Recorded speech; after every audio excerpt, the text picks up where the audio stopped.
Anyway, Hey, it'd be like Made a couple issues. yeah, hey man, yeah. I'm gonna tell you like I told Nick when we was at the schoolhouse, man. I'm trying to put you on some game. This is what you got to look forward to if you ain't already got an old lady. Lord, It's it'll be a while something. for me. Good. At least you got it in your mind that it's gonna be a minute. Yeah, you young.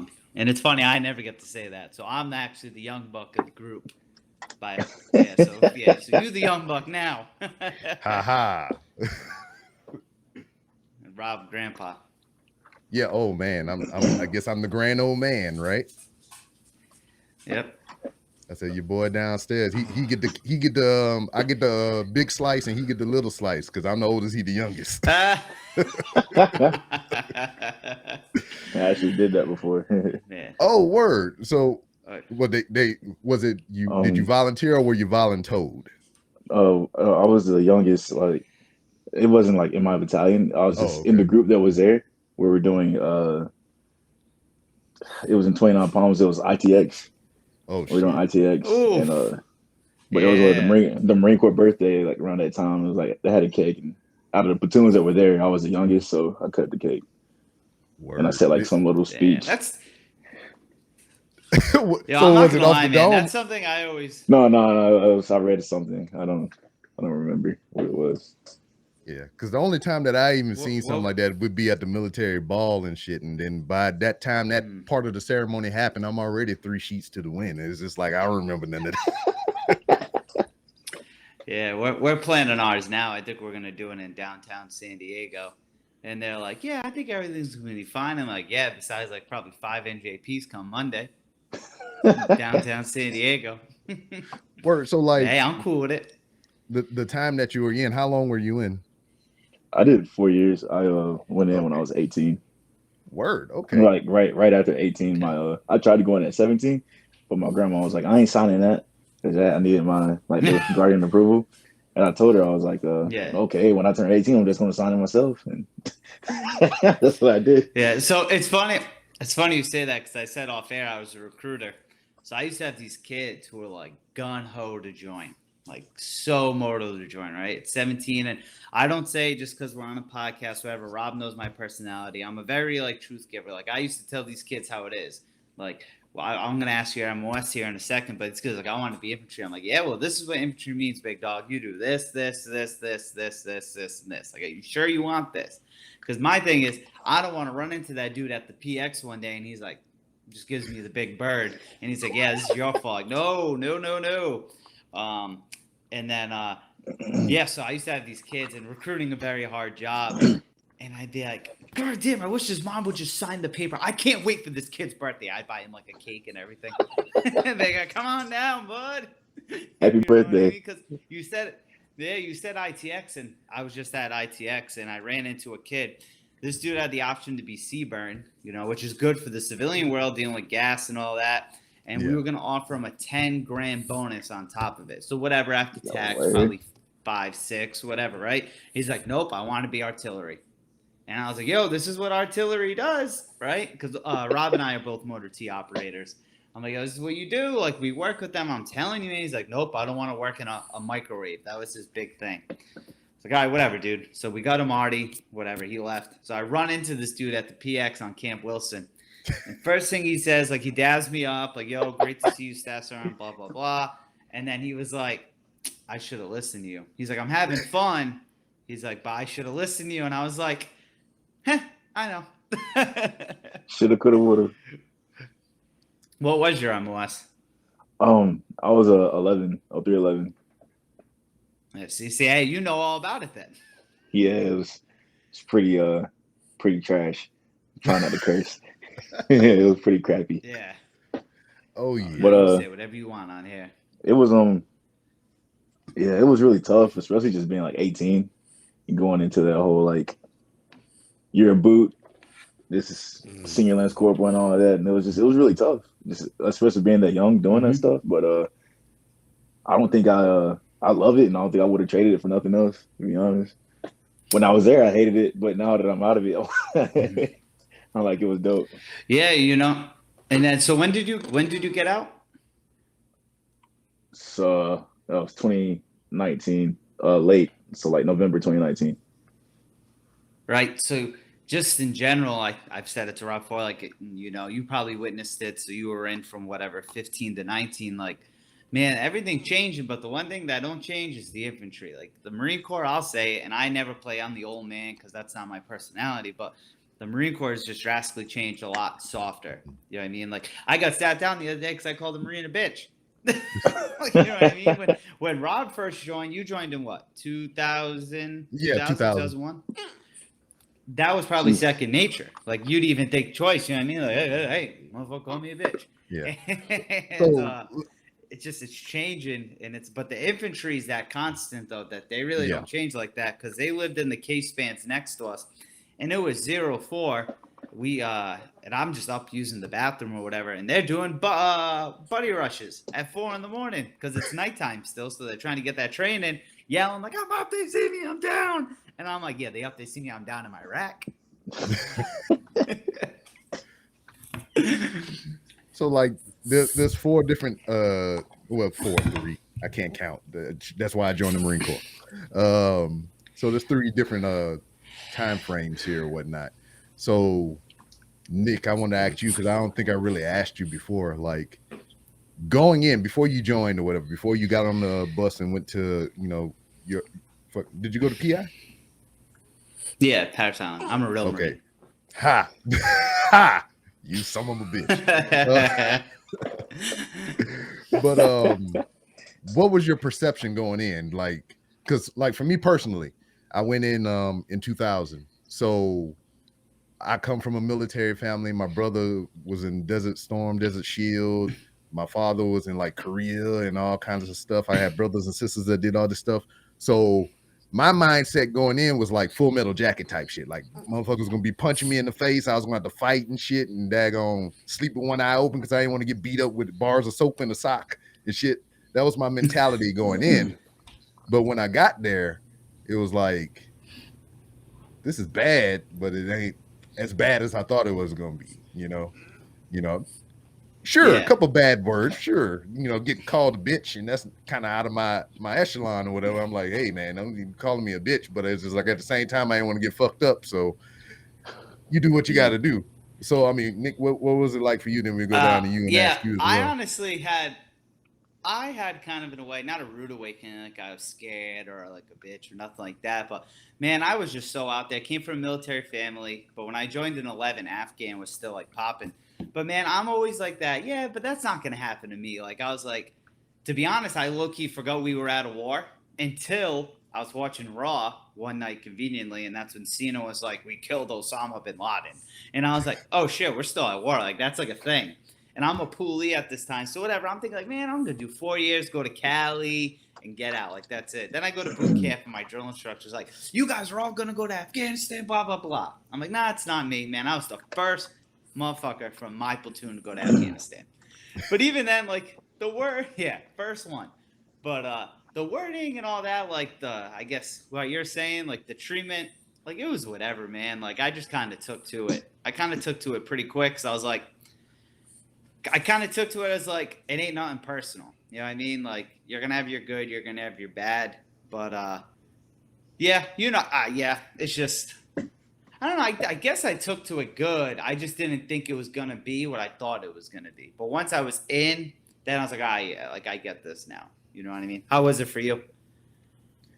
We're talking about boot camp, right? Yeah.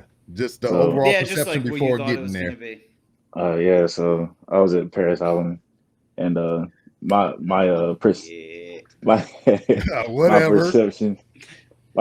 it was the movie is like Jarhead and Full Metal Jacket. You know, when I first got there, it was just, I was scared, but it wasn't like I was like, oh, it ain't like this, it ain't like that. You know what I'm saying?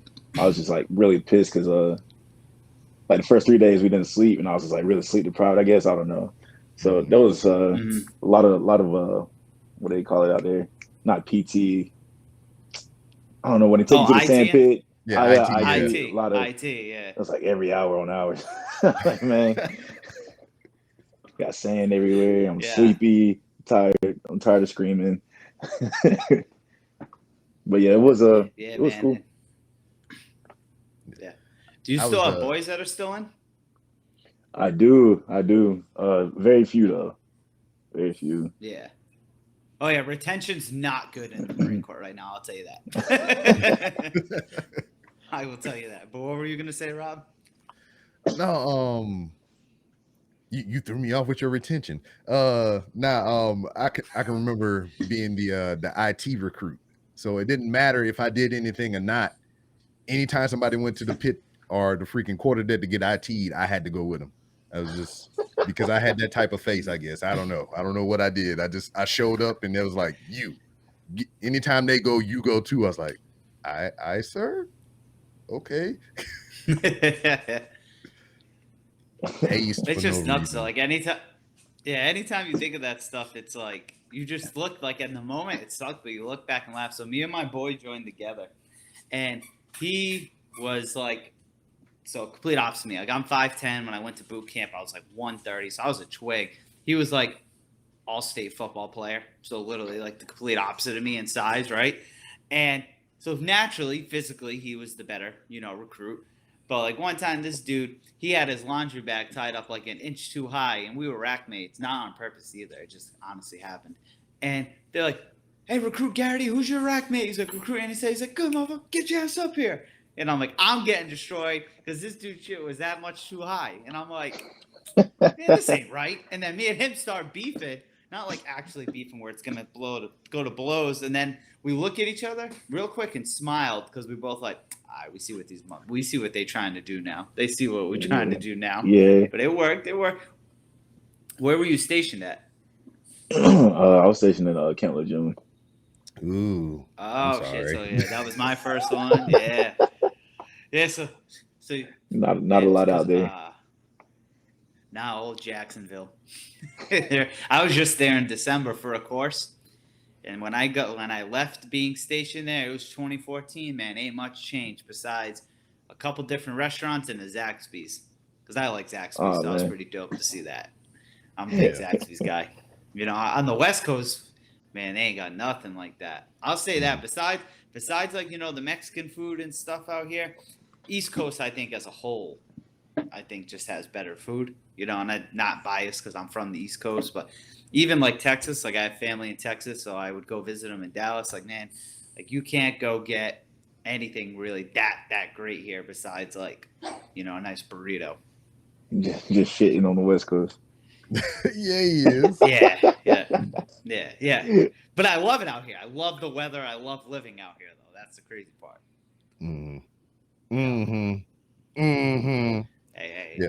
So, I mean, what was the driving force of you, deciding out of all the branches of service to join the freaking Marine Corps?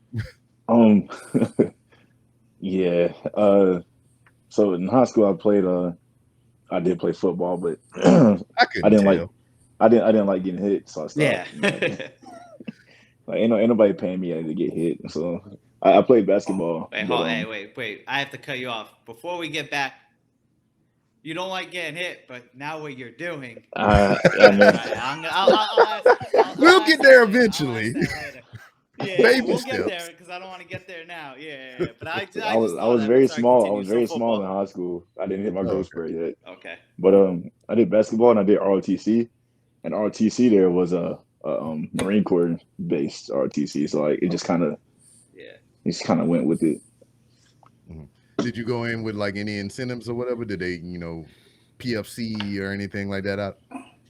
Yeah. So after boot camp, I had a little PFC rank. Thought I was a shit. Oh, dog. My recruiter wound up being my homeboy and shit or whatever. And I freaking I joined the military in part because I got this girl pregnant. So I'm in boot camp. She sent me we get mail call and shit. She sent me a freaking sonogram in the mail and shit. And I'm like, destroyed. I'm like, what? I was like, this little human being is growing right now, and I'm in boot camp getting slayed or whatever. And my drill instructor is like, what the fuck is wrong with you, Robinson? And I just hold up the card with the sonogram, the picture and shit. He's like, holy shit. he snatch it out of my hand or whatever. And he bring it to the senior drill instructor. He was like, come here, Robinson. And I like every now and then, like when nobody was looking, he would let me go in there, make a phone call home and check Yeah, on her. I was gonna say, did he at least give you a phone call for that? Like, Yeah.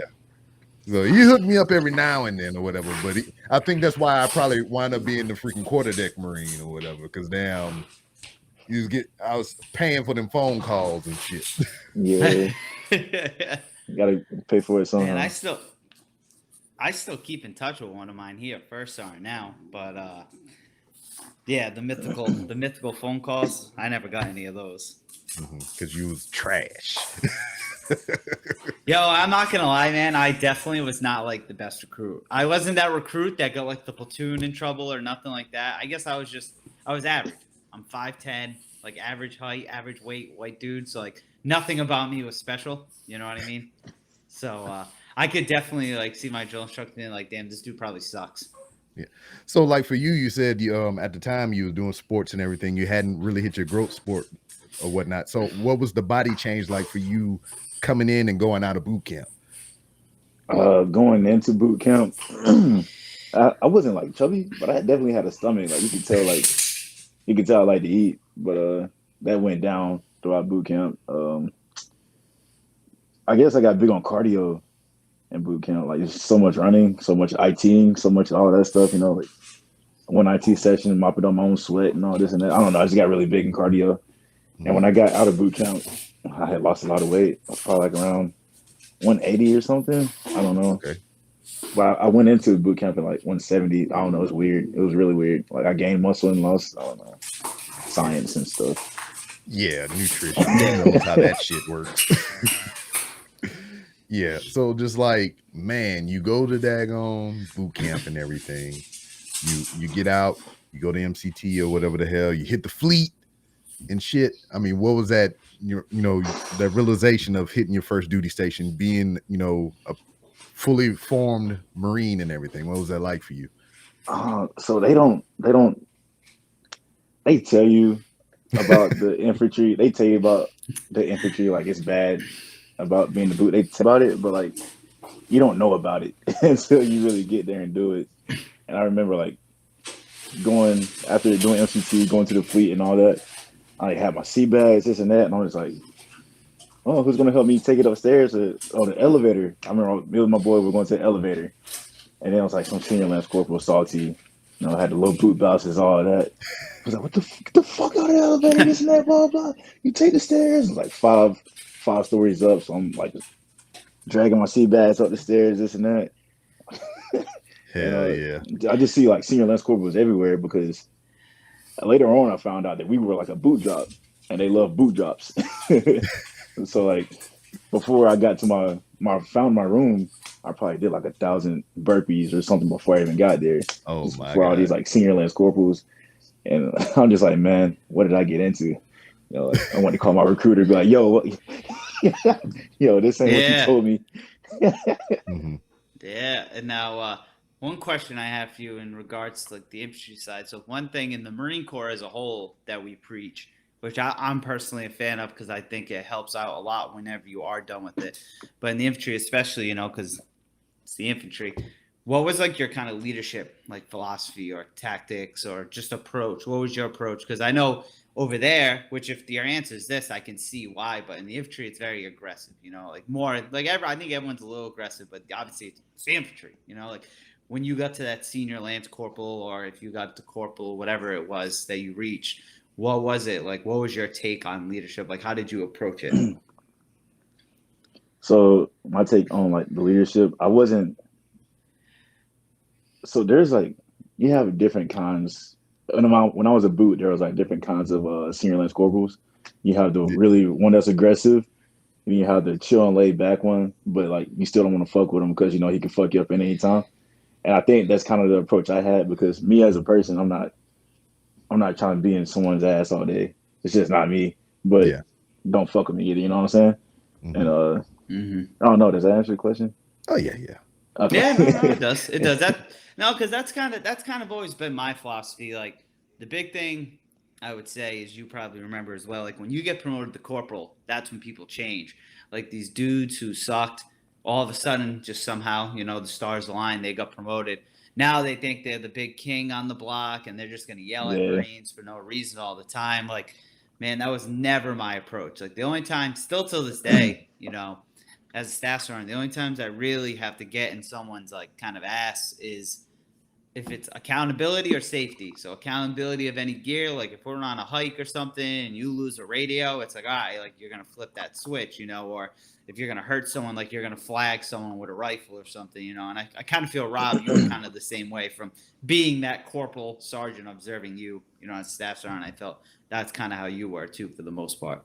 Yeah. Cause like, we know how that shit rolls with accountability of gear and personnel or whatever. I mean, you might get in trouble for your part in it, but I'm going to get fried on the other side of it because it was I had to watch all you motherfuckers. Yeah, I signed that shit. I know there's like, at least in the infantry, like, of course, in the Marine Corps, you have the ranks, corporal, sergeant, and, lance corporal there beneath. But it's where I was in infantry. It wasn't about how you know your job. Because if I know in my squad, there was like team 1, team 2, team 3, and like the best guy is team 1, second guy is team 2. I was a lance corporal, and there was like a corporal at team 2, but it's just because I was better, and I would tell the corporal what to do. It's weird. That's just the way the infantry was, though. Yeah. Whoever's better at the job was like in the leadership position. Mm-hmm. Obviously, that didn't happen in garrison and stuff, but when it went to the field, shit changed. Yeah. Mm-hmm. Yeah, I would always hear about that as well. And I was just like, why can't that be universal? Because I seen hella lance corporals and sergeants just running show and everything, and the freaking staff sergeant and the gunny just over there with the goddamn coffee mug, like, hey, did you get that report done? All right, I'll be back. I'm going to chow. I said, but it's 9. What the fuck? Yeah. Brunch. Yeah. And then when you are engaged, it's like different. Like I had some that are like, damn, staff sergeant, we've seen you more than we've ever seen like our staff sergeant before. And it's like, what? Yeah, usually, they gone, like, but it's good in a way to a point. And I say that to a point because that means, well, maybe you don't trust your Marines. You might just be lazy as shit. But if the Marines again done and I come into them, like, I ain't too mad about it. Mm-hmm. Yeah, right. And I ain't too mad about it. And then, so when it came to like, I guess, what would you say is because obviously, I don't know if you're on like TikTok or anything like that, or actually, I'm going to ask both of you guys this because you guys will get it. Have you guys seen, he's a sergeant, he's actually stationed in Lejeune, Sergeant McCree, that's his name. He's on Instagram and he does like a lot of like replays of what it's kind of like in the Marine Corps. I think so. I haven't seen him.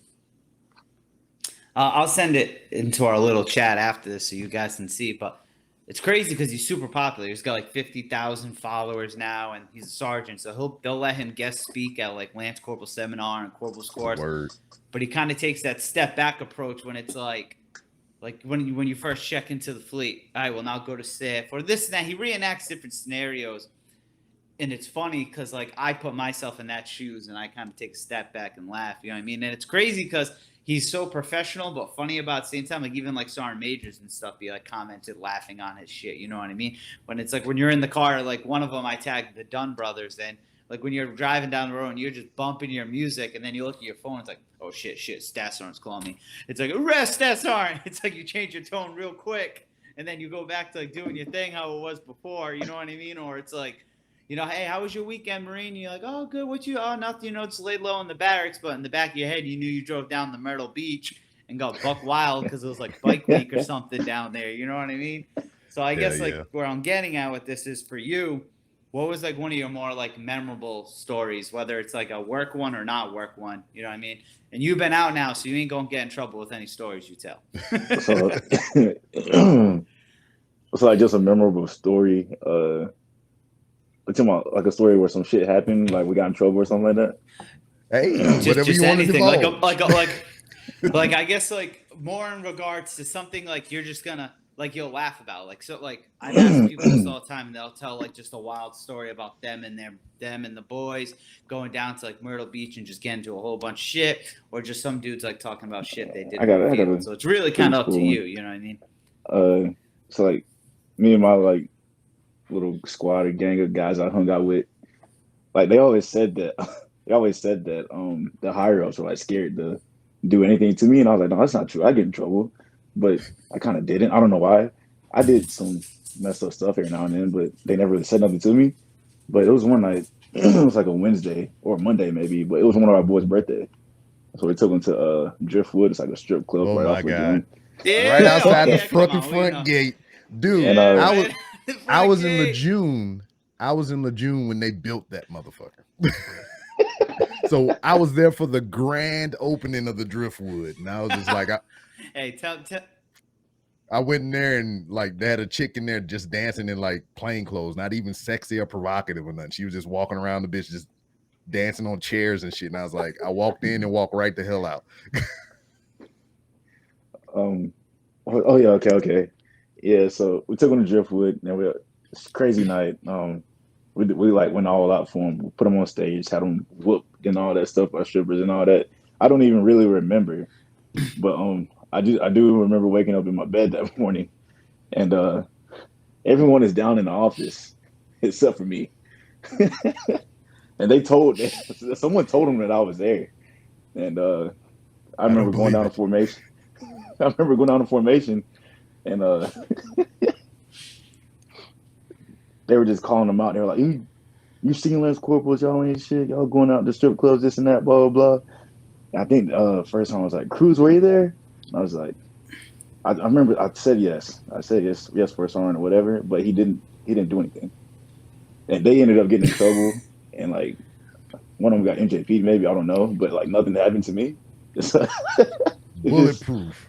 I don't know. Hey, I'm telling you, man, that's a real thing. Now that I'm up in like in the staff and CO level, seeing it, like if you're performing at work and you got a good rep and everything like that, the Marine like leadership can't save you from everything, but times like that, like hey man, like they understand. I mean, it's those guys who who got the bad rep, who are always in the smoke pit. Yeah, my guys hated me. Or My talk boys to the hated me barracks too. bunny. They hated me. I'm like, man, Yeah. what do you want me to do, bro? I was like that for a little while too, because when I got there, I mean, I just shut the fuck up and I just did whatever they told me to do, and I didn't, I wasn't a problem. So people would use me as a scapegoat and shit or whatever. They'd be like, "Hey, Staff Sergeant or Sergeant, can I go do this, this, and this, and this? Robinson gonna take me," and they'd be like, "All right, you can go ahead." But if they wouldn't ask for me to go with them, they'll be like, "Nah, fuck that, you ain't going nowhere." Man, I'll never forget. It makes me think one time I was a corporal and I was calling roll, and these motherfuckers must have both talked to the same dude, and the Marine who it was said something different to both of them. And I was like, I forget the dude's last name if I'm being honest, but I'm like, hey, where's Smith? And one dude at the same time in harmony, one said dental and one said medical. I was like, all right, well, one of y'all motherfuckers lying. Who's the one lying here? That's a go-to. Where's medical? Oh, I got a dental, or I'm checking out. I got to go to SIF. I mean, because SIF, I mean, shit. I mean, once you got to turn that gear in or whatever, you be in there for days. Yeah, that stuff be taking forever. And of course, they think it's dirty. And it's like, well, what do you expect? Like, I was in 29 Palms probably for half of my enlistment. Yeah. I mean, I'll say till this day, 29 Palms is probably the worst places ever. Yes. I don't hate it. So what led to you? I hate that place. What led to you finally deciding that 4 years is enough and I want to take that walk on out the door? So my goal was to where I came from was a small place, and I was like, I gotta get out of here. And I knew the Marine Corps was it, and I was like, I want to do the Marine Corps. I want to be a wrestler. The wrestler was kind of like just out in the blue, like whatever. I was in the Marine Corps, and I remember it was my second deployment, 22nd MU. And the way my contract was coming up, I had to like resign while I was on deployment, or else like I had to like start phasing out. And I wanted to do SLDP, which is like a 6-year contract or something like that. Yeah. And they was like, yeah, you can do SLDP, but we can't give you the bonus. And there was another guy named Frog. They gave him like a $15,000 bonus or something. I was like, why can't I get a bonus? And they were like, well, I don't know. It was some reason why I couldn't get the bonus. So I was like, well, fuck y'all. I'm out. I'm gonna go I'm gonna go be a wrestler. I was like, I'm gonna go be a wrestler first, huh? And he was like, okay, Cruz. That's how it was, and that's what led to me getting out, going to Texas, Booker T's, and yeah, went from there. Word. Yeah. Now, before we dive into a little bit of the wrestling stuff, were you? So I'm assuming like maybe not lifelong, but you grew up a wrestling fan. Oh yeah, definitely. Ever since I was a kid, of course, I think everyone has like those phases where they just stop watching, Yeah. but then they just get back into it. I was like that, but I always been a wrestling fan. Word. So now to go back to the Marine Corps side of it, were you watching during that time? Because I know sometimes in the Marine Corps it's hard to keep up with the product, but were you watching like while you were serving? Yeah, of course. When I was in the barracks, like my my 2 deployments, of course, I couldn't really keep up with it. Yeah. But when I was in the barracks, I always had like my laptop with Raw or SmackDown right here, my video game right here. I mean, that's the preferred. Yep. I mean, that's the preferred viewing method of watching Raw and SmackDown these days. But I digress. Yeah. I understand. No, I understand. So did you now this resorts to Sorry, Rob. I just gotta ask this quick. Kind of goes to Rob and I. Like, we became friends because of wrestling through a mutual friend of ours. And it led to us going to pay-per-views together and WrestleManias together and SummerSlams together, to the point where I just went to AEW Double or Nothing in Vegas because Cali, it's only 3 hours away. And we won't get into this, but every time there's a show, he waits till like the last second to say he's coming. And I was kind of disappointed when I didn't get that text like the week before that I'm coming. But did you kind of have like a group of people you watched with, or were you like a lone wolf kind of wrestling fan while serving? Yeah, in my own little infantry company, I was definitely like a lone wolf wrestling fan. My roommate, he would like just catch me watching wrestling, and then he would start watching, and then like some other guys would like come in and grab a beer or whatever, and then what y'all watching, wrestling? And they just start watching, and they kind of like fake, right? Yeah, all that, and like yeah, but you standing here watching it for the last 30 minutes. They scrambled in. I know they came to not Jacksonville. What's the place outside of Lejeune that everyone goes to? It was a house show. Raleigh. Raleigh, yeah. Okay. SmackDown did a house show in Raleigh, and like 10 of us all went. It was really cool. They enjoyed it. Probably because they were like drunk, but whatever. Man. Yeah. What were you gonna say, Rob? So I mean, what made you land on Booker T's School for Professional Wrestling? I used to watch it on YouTube before I like even went to the Marine Corps, just because like I was just always trying to find wrestling to watch. And there was this guy named Rex Andrews. Okay. And he was at Booker T School, and he actually like had this big match with Booker T. He was like, to me, it was big. To everyone else probably wasn't that big, but we came from the same spot, and I was like, if Rex went there, I could probably go there and do it. So that's why. So you had it. Hey man, for real, before. Yeah, but for real, big credit to you, man, because I know transitioning out of the Marine Corps is hard, and then to go into a field like professional wrestling, it's a pretty bold move to do. So for real, credit to you on that. Like, no bullshit. So a thing that I was interested in or whatever. So like, I know we had McMap. So you already know about break falls and everything like that or whatnot, forward shoulder rolls and shit. So damn, whenever you hitting the mats and everything for your first training sessions and whatnot, and they're showing you how to bump and whatnot. I mean, did all that stuff come back to you? He's like, oh, this was meant to be. I already know how to do this shit. I would be real, man. I was a black belt in McMap, and I just like, McMap ain't shit to me. I just think it's all bullshit. But the break falls can relate, honestly. It's kind of like the same thing. Boom. So, did that answer the question? I'm sorry. Yeah.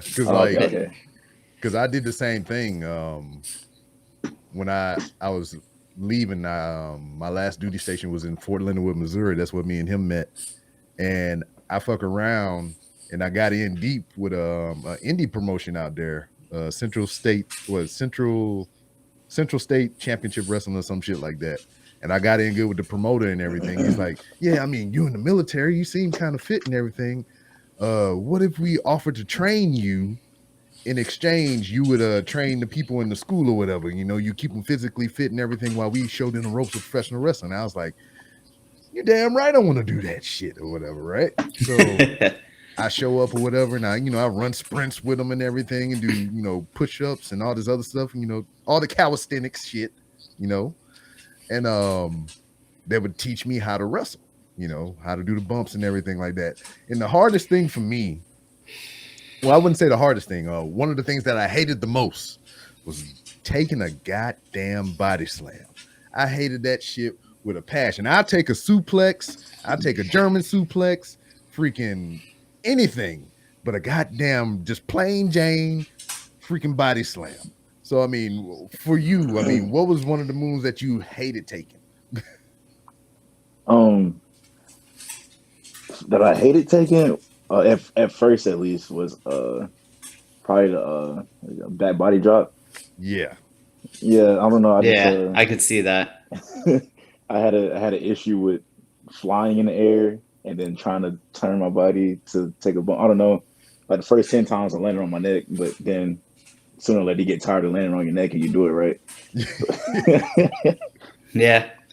Sure, you keep just doing it and doing it and doing it. Now, what's your favorite, as of right now, what's like your favorite move? Not necessarily what your finisher is going to be like. What's just the move you personally love to deliver? Like you do and you're like, damn, like, yeah, it feels good. That's pretty dope. So Zack Ryder or Matt Cardona now? Yeah, the Rough Rider. I just believe I do it better, honestly. Yeah, because you said so. Yeah, I believe you got my back. I signed off on it. And plus, Booker T signed off on me to do that. So that's very well. Even though it wasn't his move, what's it like? To do it. What's it like interacting with him? At first, it was scary. To me, it was because like he's just like talking to me like I'm normal, like a normal person. Mm-hmm. I'm like, dude, you're like Booker T, bro. Like, but he's real cool, man. He's right here. He's real cool, man. Like, I don't know, a great teacher, patient, which is I don't have patience. He has a lot of patience with me, so like, we're very grateful for the knowledge he throws out, man. Yeah, that's what I've heard. I've had a couple of people that ran through there on this podcast. I've had Kiefer Bartek, freaking JJ Blake. Yo, tell Kiefer to put me on New Texas. Word, I would do it as soon as we finish here. And that's Rob's homeland right there. He can get deep into that one. That's Rob's homeland. I'm there every goddamn show. I'm doing commentary, everything. But yeah, and they said the same thing. It's just like they're sitting there and they're talking with him and everything, and it's just like everything is moving fast around them, and they're just hearing everything slow. And it's like, this is goddamn Booker T right here that I'm talking to. That's how it is, man. Yeah. Word. Yeah, I can only imagine. I've had some interactions with some wrestlers just as like a fan, and you're like, whoa, you take a step back. Now it's like, that's totally different because I'm sitting here learning from this guy. Like, this guy's trying to make me like the next guy or girl, whoever. And it's like, damn, like that's pretty dope. Like, you know what I mean? Like, I used to watch you book, like, this is coming from Booker T, the guy when he was at Impact started commentating his own match when he was and it's like whipping somebody's ass, or the guy. I still laugh at this one when Michael Cole says someone's name. I think it might have been John Cena. He's like, and anal bleeding, and Booker T's just like, what? Like, you know what I mean? Like, and then this dude's teaching me, like, yeah, that's gotta be kind of surreal, especially as you said, as a wrestling fan. You know what I mean? So you got it, Rob. You go there, Booker T put the sauce on you and everything. He teach you the basics. He get you ready to make that journey over to the WWE and everything and whatnot. I mean, right. Do you feel like, since you went through the training system with Booker T and everything, that was kind of like, that kind of cemented your pathway into that organization? Yeah, most definitely, because it was that, and I did a little bit of finesse. Okay. My man. Being at that tryout, everything that they had guys doing, because they have guys there with experience and without, Mm-hmm. and it's like everything that they wanted us to do, I had already learned at Booker T school. Literally, there probably wasn't anything that I did at that tryout that I didn't do with Booker T already. So like, Mm-hmm. I was already like a step above. Had to have a what do you call it? Step on the game, whatever. Yeah, Like yeah. my vocabulary is Yeah. messed Head, up. yeah, head and shoulders above everybody else. Yeah. So yeah, that was. Yeah, I could. Now I gotta ask you a random question. It has to do with military and WWE. So when we were going to Vegas last year for SummerSlam, I was looking at like the tryout thing, like the flyer essentially to see if you get accepted for a trial, and it asked if you're military in there. Obviously, you're someone who's been with them. Is Was that ever mentioned during your tryout or like your early days? Like, hey, like you said, you were like, did they ask you that? Like, how do you know why they asked the military? If you were in, like, granted, they have some like Lacey Evans, Montez Ford, who served in the Marine Corps, Bobby Lashley, so they have it. Is there certain, like, did that ever come up? Like, why do you think they do that?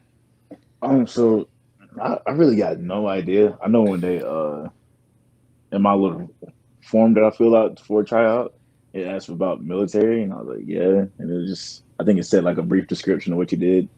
I was like Marine Corps infantry 4 years, and that was literally it. I never got asked about anything again. I don't know if like the tryouts they take a certain amount of veterans or a certain. I don't know. Mhm. I don't know why they ask it. Well, kind of a little bit of inside baseball. I mean, WWE above everything else. I mean, instead of, it's a wrestling company, but it is a business. So when any business hires veterans, they get a kickback for that shit. So I'm just Oh, saying. I'm just throwing that out That's there. why they have that hire to heroes thing, right? That you went to. Yeah. So I mean, just companies in general or whatever, when they hire veterans, they get a kickback. Yeah. So I mean, It's it the all same makes sense thing. now. If I'm correct, I could be wrong here, but isn't it the same thing with people who've like served in prison? Like if you hire like someone who was an inmate or something.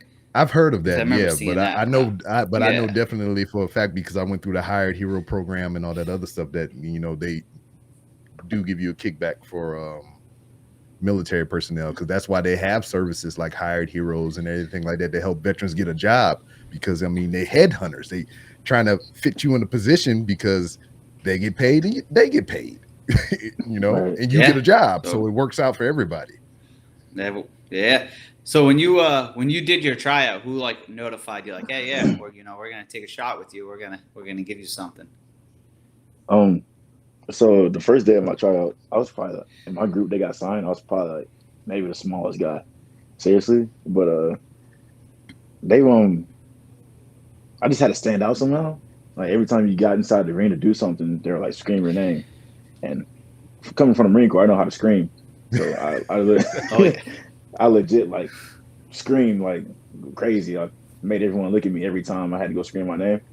And after that first day, Triple H goes, he's saying something. He's like, I don't know any of you except for Chase Cruz. I remember that name. And so that's why I was like my own little finesse into that. That's how I think I got signed, just by screaming my name, honestly.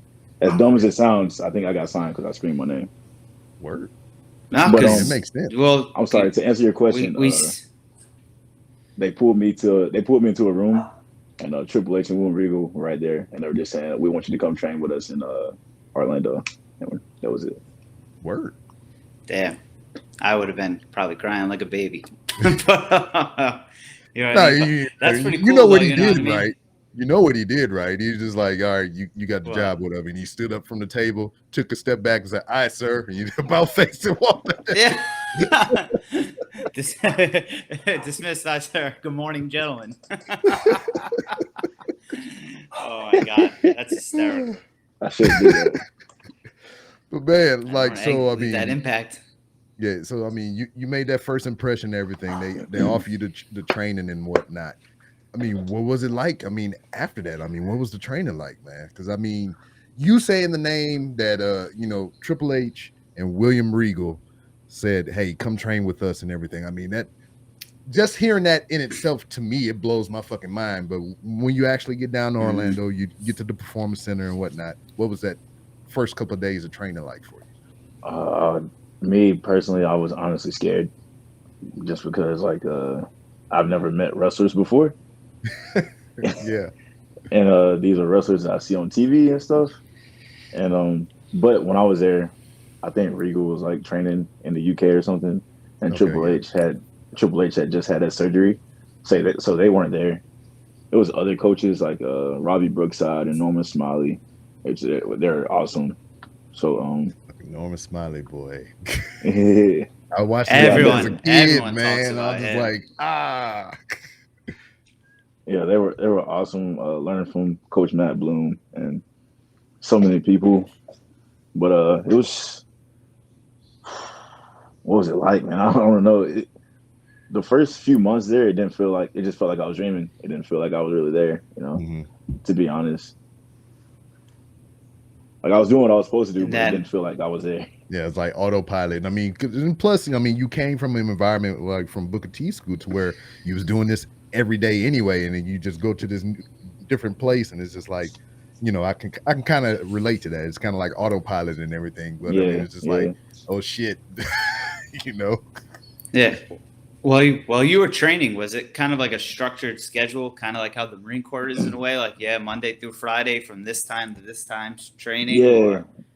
Yeah. So it was like Monday morning from 9 to 11, you're in the ring. From 12 to 1, you got gym. From 3 to 4, there's extra ring. And then Tuesday, we got TV. And then Wednesday is like same schedule, but 5 to 6, you got promo class. And they laid out a schedule for you every week. Oh, yeah, so they definitely kept you pretty busy. Yeah, but this is like getting paid to do what you love, so whatever. Word. So, I mean, I know it's kind of a leg up to have that previous training with Booker T and everything, but like now that you've got to the WWE and you got the training that you received there, what were some of the takeaways that you got that wasn't available to you at Booker T school? So I know going to Booker T school, at least before, it was me very much just training in the ring, like move wise, wrestling wise, like everything in the ring I felt was really good. But coming from the Marine Corps infantry, just like that whole seriousness, that whole like mindset, military mindset, it kind of like, I don't know, like kind of like I wish I would have had a better social game, because that military mindset kind of had me like, hey, say what's up to everyone, then I just go off and do my own thing. Some people take that as, oh, he don't fuck with us. So like, no, it's not that. It's kind of, I don't know. It's just what I'm used to. It's just how I am. Yeah. And like, and I swear I have no issue with anyone. It was just like, that was just the way my mind had been molded from the Marine Corps. So like, I don't know. I'm getting better with it. Getting real better with it. And I can relate to that as well, because I mean, we all have our own certain modes and everything when we were wearing that uniform. And when it was time for me to get out and when I started to transition and everything, I mean, it was like that for me when I started to go back to, civilian work. First of all, I carry a weapon every day for my job. And to be in a civilian arms instruction class blew my fucking mind, because damn, the instructor is in there in a classroom full of people pointing the gun in the direction of everybody, and I'm just like, yo, what the hell are we doing?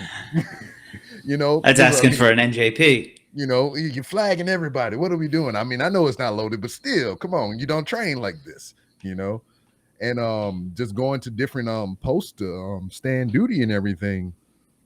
You meet new people there, and I'm just like, hey, what's up? Just like you said, and shut my damn mouth and just do the job for however many hours and not clock out and go home or whatever.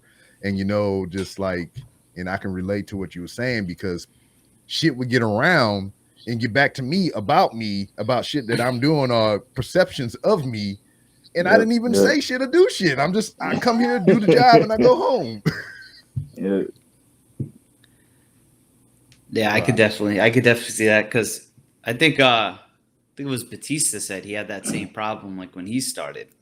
You know what I mean? He just kind of went, did the job, and everyone just thought the perception he gave off is, I'm this big jack dude, and I'm snobby, I'm full of myself. When it's like, nah, like some people are just wired different. Mm-hmm. And then sometimes I was like, also the mindset that comes with it as well. Say we work a 12-hour day or whatever, how long we train. I said, we all are here together all fucking day. When it's time to go, I don't want to be around y'all no more. I was just with you 12 hours. Why you didn't say shit then? I'm going to see you again tomorrow. Exactly. I'll be here tomorrow. Just, doing the same damn thing. Mm-hmm.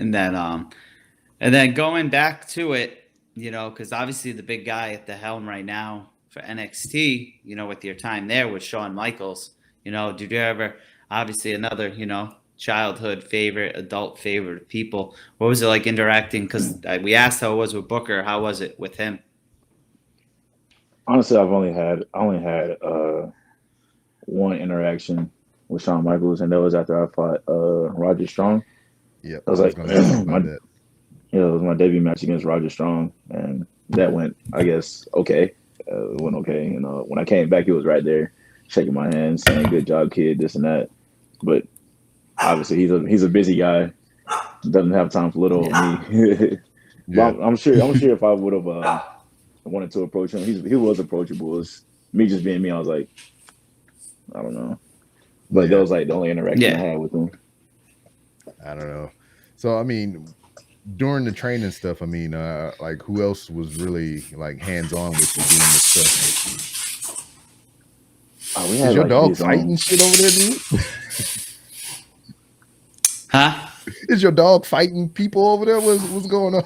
He's a French bulldog, man. They got the zoomies. He just running around, but he good now. He was playing with his toy. Yeah, but like day to day, putting the hands on you or whatever. Norman Smiley and who else? Robbie Brookside. Okay. And there's a coach there named Alexander James, and he's like 28 or 29, so he's not nothing against the old guys. He can get in the ring and he can go with you. Yeah. And that was really cool. He would go with me every day, taught me a lot, still does. And we used to have these extra training sessions when I first got there. There was like extra training sessions with Pete Dunne, and those were really cool. Word. Oh yeah. Wow. Yeah, he's a guy who knows his stuff from the outside looking in, at least. You know what I mean? Yeah. Because he's younger too, correct, Pete Dunne? I don't know his exact age, but he's not like 30 or anything, is he? Mid-20s maybe. I don't know. Mm-hmm. Yeah, because he started hella young as well. Yeah. And then so how was that getting in the ring with like someone like Roger Strong, who gets a lot of praise for his work? What was it like? You know what I mean? Because he's very talented. I don't know, man. That was my first. I don't know. That's a lot to throw it for me, at least. For someone else, they could probably handle it better for it. But throwing that at me for my first match there, I don't know. I threw up a few times that day. I'm not gonna lie, but it was really cool, man.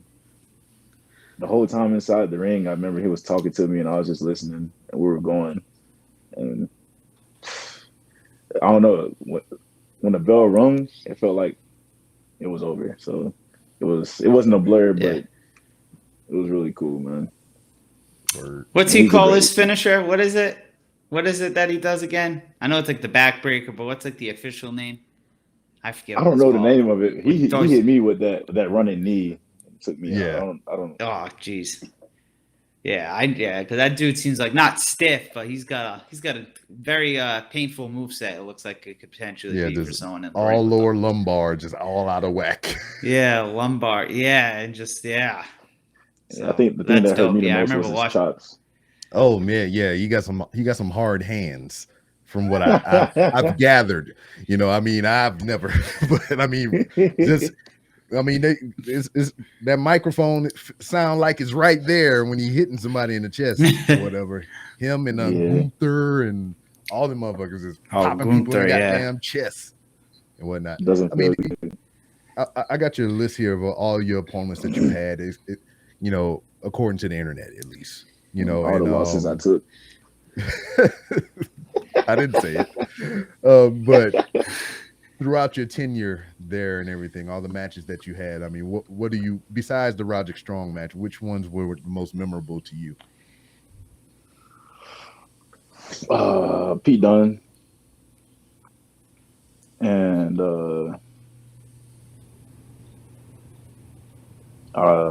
you mean Pete Dunne Butch? And, You mean Butch. I don't know. Sorry, I enjoy that in there. I enjoy working with Joe Gacy too. Word. Joe Gacy was awesome. It's cool though. I don't know. Yeah, he just had that match He's Saturday.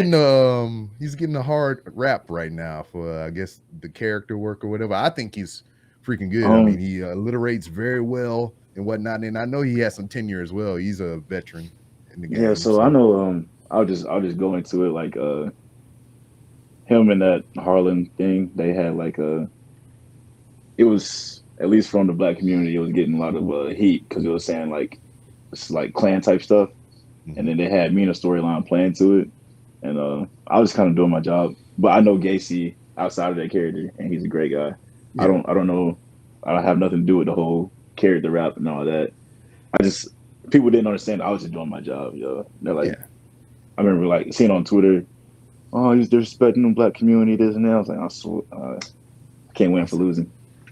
Yeah, I know. It's just like, I don't know. It seems to me just like in general. I mean, we're not talking about specifically about professional wrestling, but just in general, everybody always look for the worst in everything. When I mean, I know some actions kind of warrant the look or whatever, but I mean, shit. I mean, I took no offense watching anything that this dude done on television.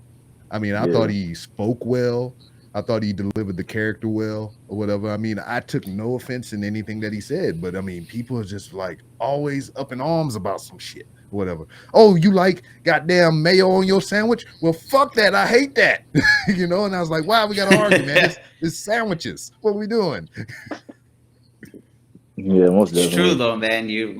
We say it all the time, especially, when we do the show regularly, like, it seems like people, the product we all claim we love, everyone's just always trying to find something wrong with it and negative about it at all. And it's like, man, shut the fuck up and just watch professional wrestling.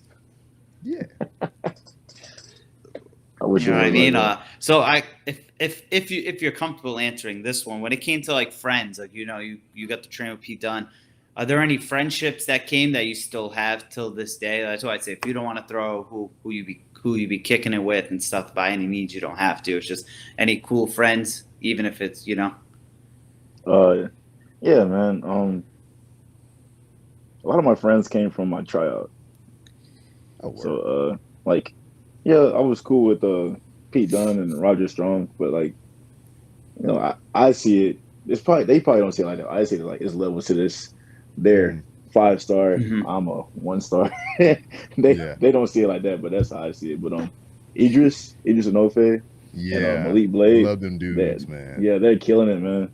I loved hanging out with them. You got Bryson Montana, who's coming up right now. He's had a couple of what's the show called? Not Level Up. Is it Level Up? Yeah, Level Up. Level Up. Change it from 205 to Level Up. Yeah, he's had a couple of Level Up matches, and be on the lookout for him. He's really dope. But my circle was really small though. Mm-hmm. There's nothing wrong with having a small circle either. Like on a serious note. Yeah, there's plenty of other people I hung out with too though. So I think you got there when NXT was changing to 2.0, right? Yeah. So what was that transition like for you? I mean, being there before it kind of made that real push into what we got now. So I got there when it had just became like 2.0. Okay. It was 2.0 for like a month maybe, and then I got there. So I don't know if I can really speak on it. Okay. Yeah. So now another thing, just like going through, I'm looking at the whole list of matches and everything. I remember your first on-air promo package for NXT 2.0.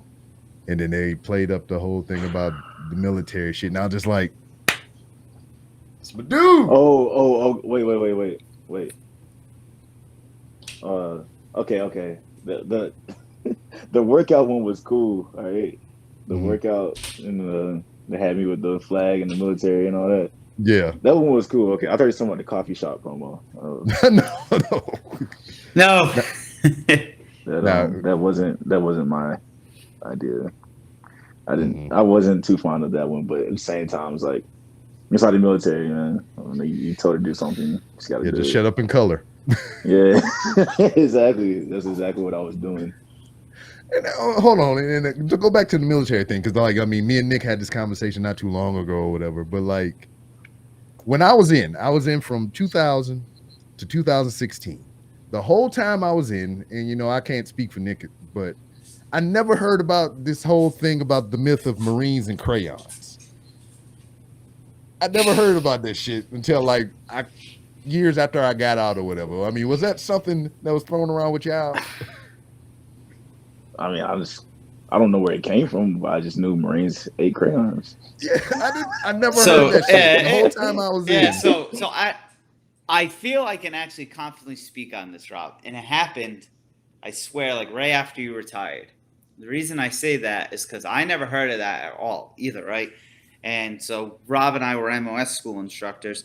So I'm getting ready. It's a Friday, and I'm getting ready to put the kids on the bus so they can go back to the barracks for the weekend or whatever. And I just hear a bunch of laughing outside. I was like, all right, let me see what these kids are up to. So I go out there, and I'm like, what the fuck's going on? And this big old white country dude from like Wyoming, he's like, I was a sergeant. He's like, Sergeant, he's like, the orange crayon tastes good. And I was like, what do you mean? He's like, I just ate crayon. He's like, I heard Marines are crayon eaters, so I said, F it, I'm part of the brotherhood, so I ate one. So that was like 2017 was the first time I heard that shit, and I was like, oh my God, this is just not going to end well for us. Yeah, man. There's a legit, no shit. There's a company right now that makes edible crayons. I tried to get the founders on the podcast to talk to them about this shit, but they made edible crayons. I mean, you can color with them bitches and eat them. They're made to be ate. Made for Marines. And I'm just like, I'm seeing all these memes like, was that Terminal Lance and all these other Instagram accounts and shit. They had a Marines riding in a 7-ton or whatever, and the dude in the civilian tractor trailer rolled up on side of him, and he handed him a box of crayons. And I was like, what are we doing? It was the edible ones? God.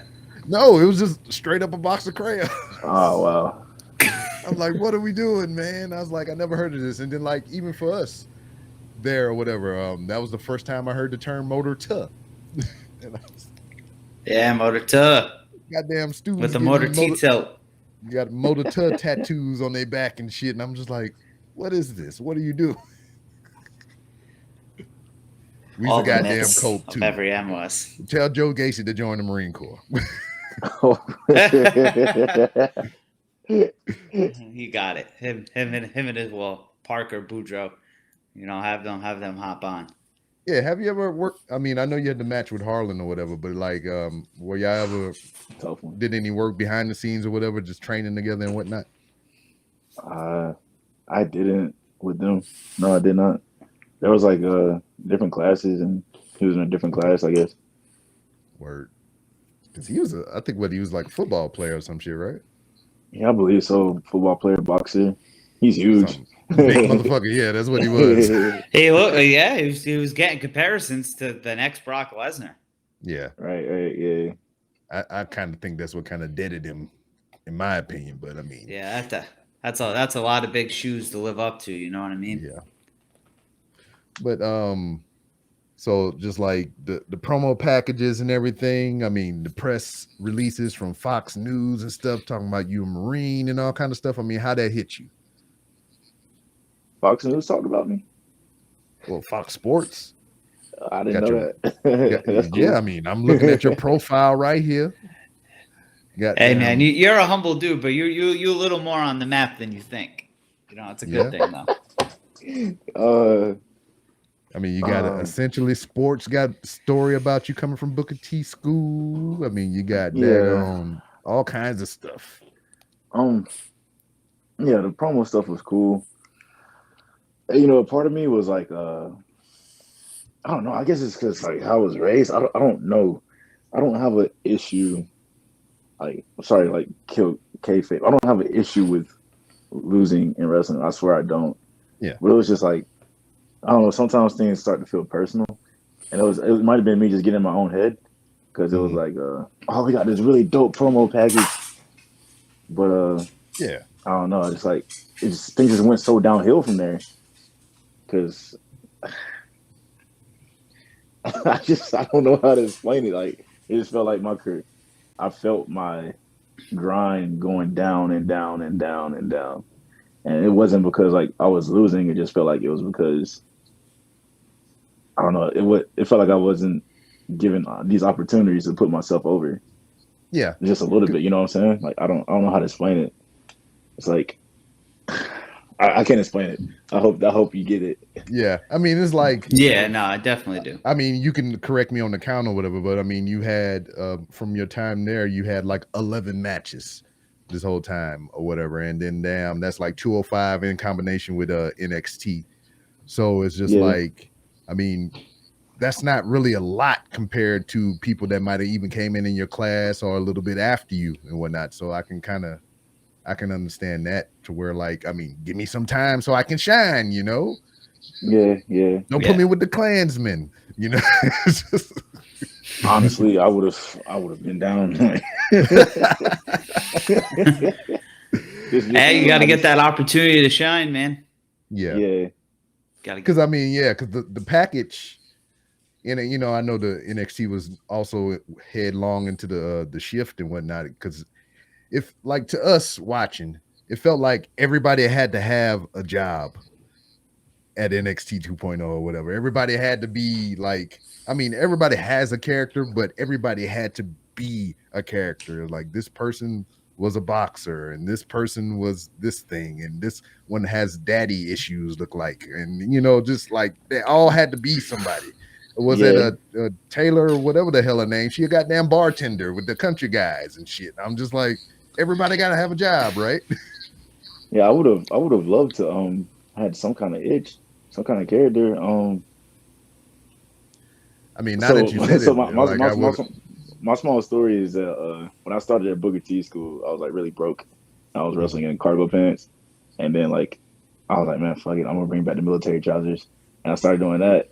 And when I got to yes. Sorry, I have to cut you off here, but I always made a joke with my boy that we're gonna get out one day and be wrestlers, and we're gonna fight in boots and utes. And just to hear that someone wore that in the ring, it happened. Yes. I'm gonna call this dude. I ain't talked to this dude since 2014.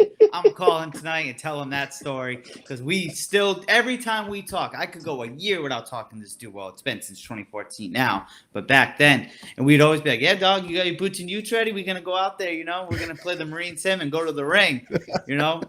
Sorry, I had to throw that out there real quick before I forgot. Yeah, so you wrestled, man. So you wrestled in trousers. Yeah, so I wrestled in trousers just because I was broke and wrestling gear is like expensive. And when I got to NXT, yeah, they were paying me, but like it was like a month. You had to be there. I had to be there a month before I received my first check, so I was still broke.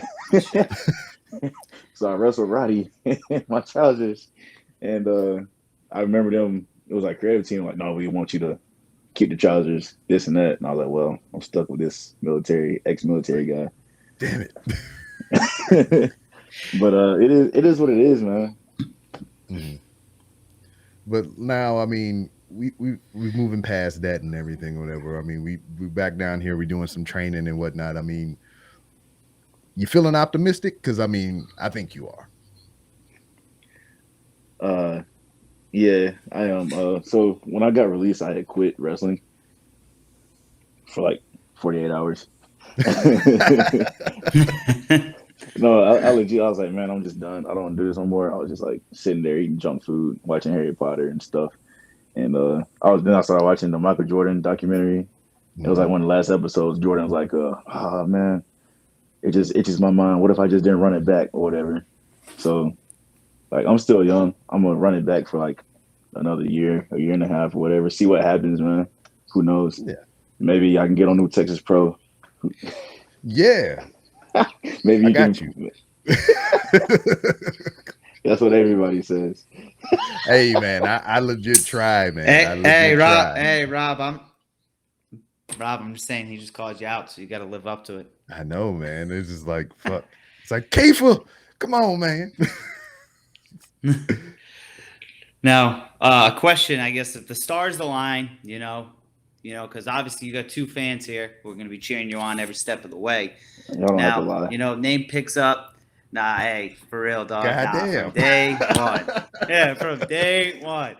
Hey, Shooting me, man. Goddamn. Hey, the first thing when it comes to because it is biased because I'm a Marine. Like, yo, if you're a Marine and you're doing the one thing I love, like since I remember watching like WrestleMania 2000. You know what I mean? And it's like, so I've loved this motherfucker. Now, this guy or girl who's doing what I did is now doing that. Like, man, you could be the biggest heel in the company. Everyone could hate you. And I'm just going to be, like, that's my dog. Like, you know what I mean? That's because I believe in it's moto as hell to say, but I believe in like the Marine Corps brotherhood. You know what I mean? Like That's Rob and what it I, every time we talk, when we talk about it, it's like, he's a Marine. She's a Marine. And it's like instantly, once I find out like with you, when he told me, because Rob was the one who discovered it, he sent it to me and I instantly found like your social media and followed you. Because it's like, like that's just what you do. You support each other. He's just like, hey man, I sent that dude a DM. He's like, it's a long shot or whatever, but I mean, he devil dog, man. We gonna do it. And I was like, all right. And I hate being that guy that thought like, yo, I'm the military, like even military discount. I don't like doing that. But when I was hitting you up, I was like, hey brother, I hit you with that. Hey brother. No, I thought it was cool because a lot of military people would hit me up about podcasts, but I think you're like the only one that said you're like a Marine. So that's same thing. Drew me in. Motherfucking Danny Limelight, man. He's a Marine too. Yep. Hey, yeah. As soon as I found out he was on AEW Dark or some shit like that, he's like a former United States Marine. I was just like on the keyboard. I was like, "Hey, Devil Dog." That's the first opening line. Just bullshitting. Hey, Devil Dog, what's happening? I mean, you got any vacancies? I mean, you got? Can I get you on the pod or whatnot?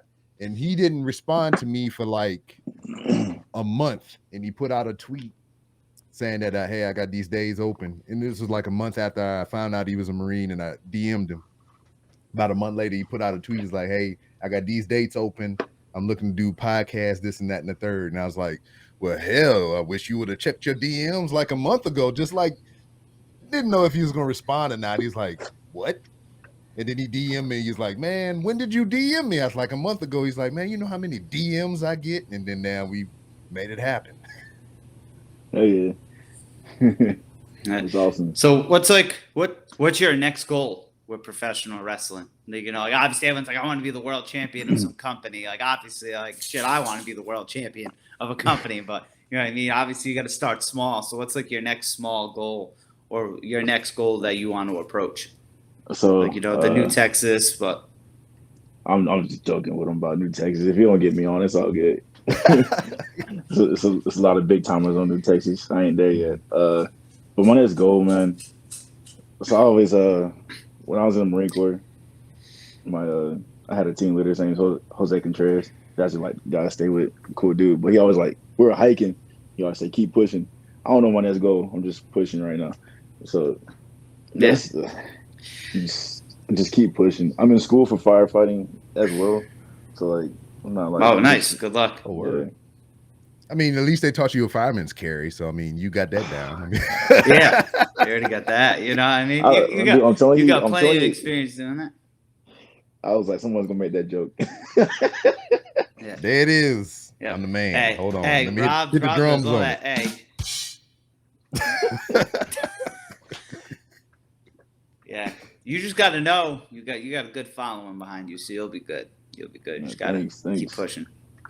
Yeah, man. Of course. I'm gonna keep my eyes out on you, man. That's yeah, what it is. I couldn't stop because just like a lot of guys that I was in with, they were blowing me up. All right, so what's next? What we doing? I'm like, what do you mean, what's next? So I had to figure something out. Yeah, you know, on a serious note, I would say this offline, but I'll just say it now because it's on. Whenever you're on a show, you got to let us know so we can try to definitely make sure to give it a watch. You know, we definitely want to keep an eye on you and, retweets, and spread all that word shit. on social media. I want to do, Yeah, I want to do my part and whatnot. No, thank you. Yes, for sure, for real.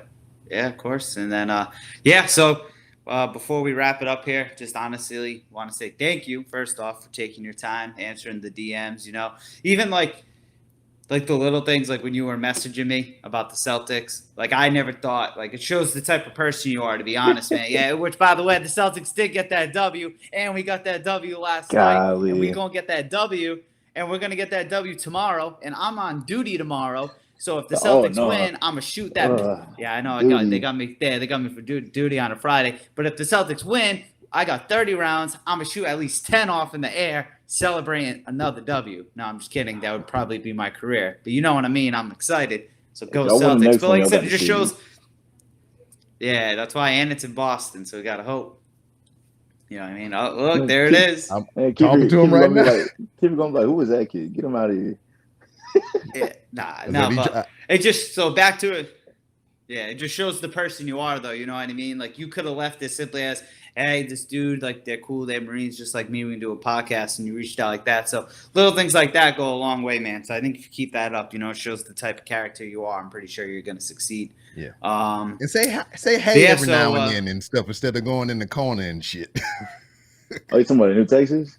No, just anywhere. Okay. Just be like, hey, y'all, I'm here. Just don't be mad at me if I go sit in the corner or some shit, eat some crayons. I thought you were talking about New Texas. I do be at the premiere, but I go to my corner and drink my beer. Oh, well, hell yeah. Well, come say hi then. Yeah. But no, I think when you make it big, my first podcast. Yeah, when you make it big one day and you need 2 managers, you know who to call. You know what I mean? Yeah. Got you. I'm the next Stokely Hathaway. Yep. Hey, that's my man. Rob knows I love him. That dude's so goddamn funny on social media. Hilarious.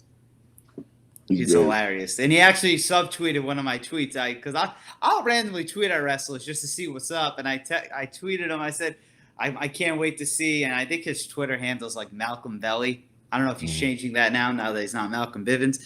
I'm like, what's your fit going to be for SummerSlam? And he had like a see-through suit I think Omarion was wearing from like the BET Awards back in the day. And I started dying. Like, oh, that dude cracks me up. But yeah, do you have anything you want to say to the people listening before we send it home? Put out your social medias and everything, man. Yeah, put out all your social medias. Put it all out there. My Instagram is Blake Cortez 100. My Twitter is Blake Cortez 100, and yeah, that's about it for me. So I'm not a big social media guy. I'm trying. I got to get out there more. But I seriously thank y'all for having me. It's my first podcast, and I thought it was really cool. I hope I did okay. Oh yeah, man. Yeah, I mean this is another learning experience for you as well. I mean, they'll come your way, and you better know how to handle it, because I mean, we just sit here and cuss a lot. Yeah. One day you'll get on the more professional ones, but for now you're gonna deal with fuck. And then so before I pass it over to you, Rob, real quick, you can find me at follow the name Nick Annicelli. I ain't gonna spell it out tonight. I spelled it out. I mean, it's on Tuesday, the screen, but it's on screen too. So for the ones watching, for the ones listening, you got to figure out how to spell an Italian name. And then as far as Wrestling is Trash, you can find us on Instagram at Wrestling is Trash, and on Twitter, which you will be able to find this episode there as well. I will be sharing it once we release it at Wrestling B Trash. Now, Rob, before we go, why is it B again and not is? Was it just simply taken? Yeah, no, because it was too many letters. So I had to sacrifice the one of the letters, and all I could put was Wrestling B Trash instead of Wrestling is Trash. But we don't think wrestling's trash. So that's all I got, Rob. Got you. Close the door. Word. You can find me hosting the Random Rambles with Rob on all social media platforms, including Twitter at 3R Show, Instagram at the 3R Show. You can find this video on my YouTube at 3R Show. Just search 3R Show. For anything that I may have forgotten to mention, you can find it all on randomrob.com. And if you want a little more taste of professional wrestling, you can follow us Wednesday nights live after AEW Dynamite on mixler.com/fanoff for RBR Weekly Wrestling Talk. I got to get like that. Word, hey, it'll come second nature, man. You got to you got to learn your ditties, you whiff them, all that shit.